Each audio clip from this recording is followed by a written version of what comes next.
तस्वीर में दिख रही ये लड़की लव जिहाद का शिकार हो गई है। मुजफ्फरनगर से एक सनसनीखेज और संवेदनशील मामला सामने आया है। ये मामला नगर कोतवाली क्षेत्र का है। हरिद्वार की एक युवती ने अपनी शिकायत में बताया कि सहारनपुर के देवबंद निवासी बाबर ने खुद को सोनू बताकर उसका विश्वास जीता। उसने युवती को नौकरी दिलाने का झांसा देकर मुजफ्फरनगर बुलाया। पीड़िता के अनुसार बाबर ने उसे कोल्ड ड्रिंक में नशीला पदार्थ मिलाकर बेहोश किया और फिर लद्दावाला मोहल्ले में ले जाकर उसके साथ दुष्कर्म किया। आरोप और भी गंभीर हैं। पीड़िता का दावा है कि बाबर ने इस घटना का अश्लील वीडियो बनाया और उसे ब्लैकमेल कर कई बार शारीरिक शोषण किया। इतना ही नहीं, उसने मौलाना को बुलाकर युवती को जबरन कलमा पढ़ाया और कागजों पर हस्ताक्षर कराकर उसका धर्म परिवर्तन कराने की कोशिश की। पीड़िता को बाद में पता चला कि उसका कथित निकाह कराया गया और बाबर ने अपनी असली पहचान उजागर की। इस मामले के सामने आने के बाद हिंदू संघर्ष समिति के कार्यकर्ताओं ने नगर कोतवाली में जमकर विरोध प्रदर्शन किया। कार्यकर्ताओं का आरोप है कि ये लव जिहाद का सुनियोजित मामला है, जिसमें हिंदू युवतियों को निशाना बनाया जा रहा है। हिंदू संगठन के लोगों का कहना है कि ये मामला पहला नहीं है। जिले में पहले भी धर्म परिवर्तन के रैकेट सामने आ चुके हैं। पूरे मामले में लड़की का कहना है कि अपने आप को सोनू बताने वाला बहादुराबाद में मिला था। उसने कहा था कि वो भगवानपुर का है और वहाँ उसके फॉर्म भी हैं, जिसमें उसे काम दे देगा। एक लड़का है, उसने मुझे अपना नाम सोनू कुमार बताया था और उसने बोला जो भी तुम्हारी दिक्कत परेशानी जो भी है ना, वो मैं सारी समस्या में खुद देखूंगा और मैं तुमसे शादी भी करूंगा।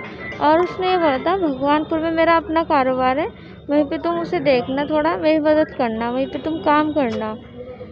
ये सोनू कहाँ का है, क्या कैसे पता चला आपको कि वो मुस्लिम है, क्या नाम पता वो चला? मुझे लेके आया था यहीं पे मुजफ्फरनगर में लद्दावाला, और उसको कोई जानने वाला है, वहाँ पे लेके गया था वो। और फिर उसने रात में मेरे साथ में बुरा काम किया और उसकी वीडियो बनाई। फिर जब मुझे पता चला तो उसने बोला था मुझे कि अगर तुमने किसी को बताया तो ये वीडियो मैं नेट पे डाल दूंगा। और उसके जरिए ही मुझे बार बार जो भी वो बोलता था मुझे करना पड़ता था, वरना वो ये बोलता था कि मैं नेट पे डाल दूंगा, जैसा मैं बोलता हूँ वैसे तुझे करना पड़ेगा। आपने आरोप लगाया कि कलमा भी पढ़ाया गया आपको? जी, मुझे कलमा भी पढ़ाया गया। उन्होंने 2 मौलानाओं को बुलाए थे और उन्होंने मुझे कलमा पढ़ाया था और फिर उन्होंने बोला था कि अब तुम मुस्लिम हो गई हो। इस मामले ने स्थानीय समुदाय और हिंदू संगठनों को आक्रोशित कर दिया है। पुलिस ने पीड़िता की तहरीर के आधार पर बाबर के खिलाफ मुकदमा दर्ज किया है। आरोपी की तलाश में छापेमारी शुरू कर दी गई है। मामले की गहन जांच की जा रही है।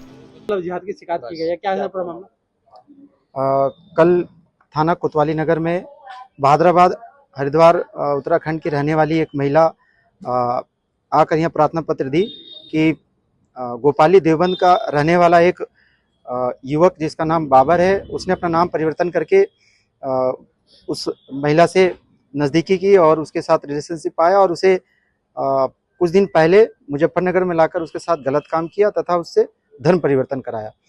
तहरीर प्राप्त होने पर कोतवाली नगर में तत्काल मुकदमा पंजीकृत कर लिया गया है। पूरे घटनाक्रम की जांच प्रारंभ कर दी गई है। साक्ष्यों के आधार पे जैसा भी तथ्य सामने आएगा विधि कार्रवाई तदनुसार की जाएगी। सर, अभी बाबर को गिरफ्तार किया गया है सर? नहीं, अभी पूरे घटनाक्रम की जांच की जा रही है। चूंकि अभी तहरीर प्राप्त हुआ, मुकदमा लिखा गया है, समस्त बिंदुओं पर भी जांच शुरू कर दी गई है। जैसा भी तथ्य सामने आएगा उस हिसाब से कार्रवाई करेंगे। ठीक है। लव जिहाद के आरोपों ने उत्तर प्रदेश में पहले भी विवाद खड़ा किया है।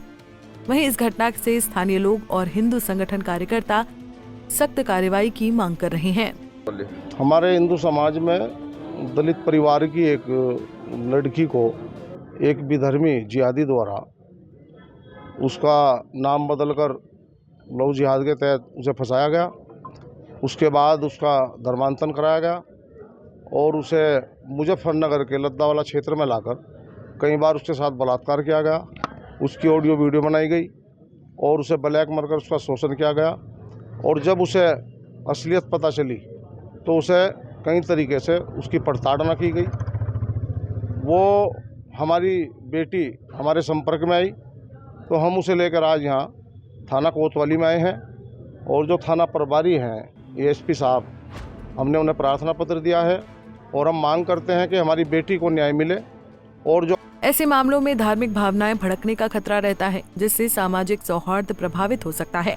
इलाहाबाद हाईकोर्ट ने हाल ही में गैरकानूनी धर्मांतरण पर सख्त टिप्पणियां की थी, जिसमें कहा गया कि ऐसी गतिविधियां सामाजिक ताने बाने को नुकसान पहुंचाती हैं। मुजफ्फरनगर के निवासियों में इस घटना को लेकर गुस्सा और चिंता है। अब देखना है कि पुलिस इस मामले में क्या कार्रवाई करती है। पंजाब केसरी टीवी के लिए मुजफ्फरनगर से अमित कुमार की रिपोर्ट। हमसे जुड़े रहने के लिए हमारे YouTube चैनल को सब्सक्राइब करें और नई वीडियो की नोटिफिकेशन के लिए बेल आइकॉन को दबाएं।